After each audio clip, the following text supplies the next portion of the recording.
So for the problem that we were trying to solve, we wanted to make games that cater to patients with dementia that could help them develop their memory. And typical dementia patient, they often get confused, lost, or have trouble remembering simple details, and they often are older and as such aren't super familiar with computers or technology. So for the design of the game, we decided that the game should have 3 mini games incorporated in it. Each game would contain 3 levels, with each being harder than the prior level. For a game catered to dementia patient, the game should not be overwhelming to the user. Therefore, it should include legible fonts, appealing visuals, large buttons, and subtle music. The application should also be easy to navigate. Therefore, we incorporated audio cues along with clear instruction sets for each game. We especially needed an application that would test the memory of the users by giving them information and demanding recall after a certain amount of time. We've got a game called Your Highness, stretch the memory of skills of the user. You'll notice there's some instructions that are pretty brief and simple. All you have to do is listen to the knights and then drag the correct items to them. So the king will ask what item they want, and then they'll each give their request. You won't be able to see anything they say, you'll just hear the audios. The code for this was pretty complex. We had to create a knight class. So we made a knight class, and for each instance of a knight, there was a number that would be given for each of them, and that would determine where they're at and what item they wanted, things like that. We wanted to create something that would let you know when you got something wrong, so we made a little health bar you could see right here.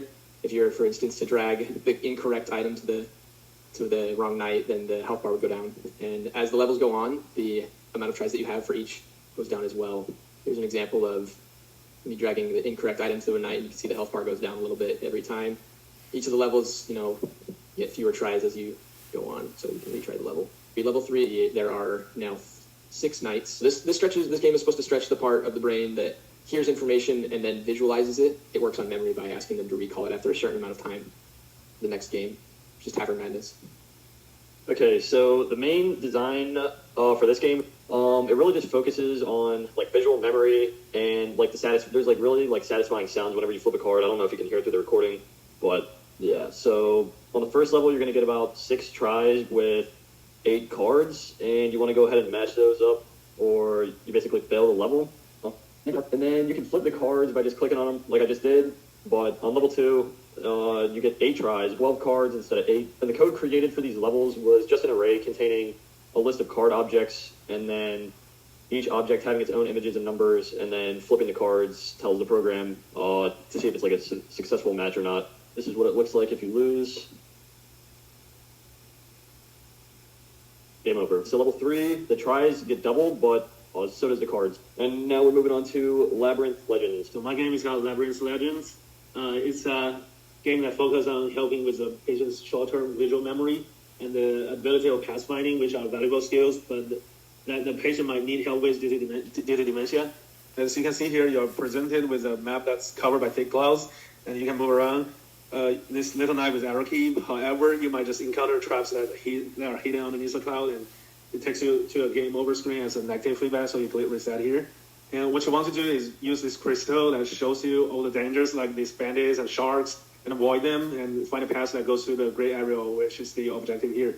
So go here. The crystal has a limited amount of energy, and you cannot you cannot rely on this crystal all the time. You have to memorize the path yourself.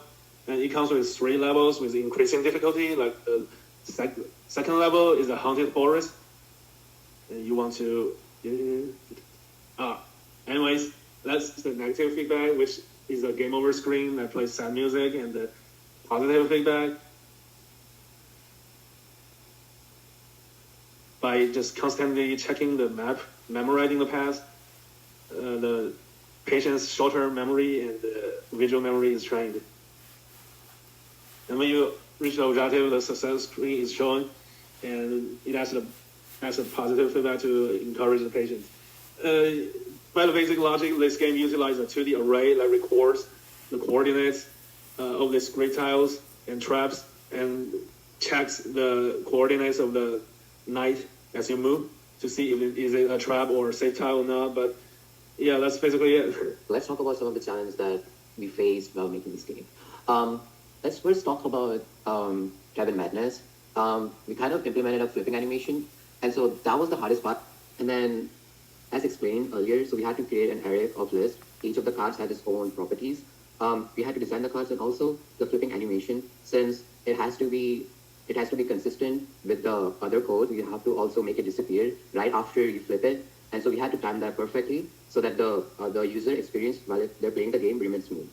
And now let's talk about Labyrinth Legends. So let me go back. Now this game, the idea was initially to have a character that goes in all directions. We were not getting any map online for that, so we had to create our own custom map. The thing is, in order to have all these tracks and paths like linked to the character, we had to limit the moveset so that the character only moves to a certain distance when clicked on. So for instance, it only goes to one block at a time. And so this makes it easier for the user to navigate. Also, it's more engaging this way. And also for us, this saved a lot of time and like coding logic, which would be like proved unnecessary in the long run. So yeah, that's it. Team 6.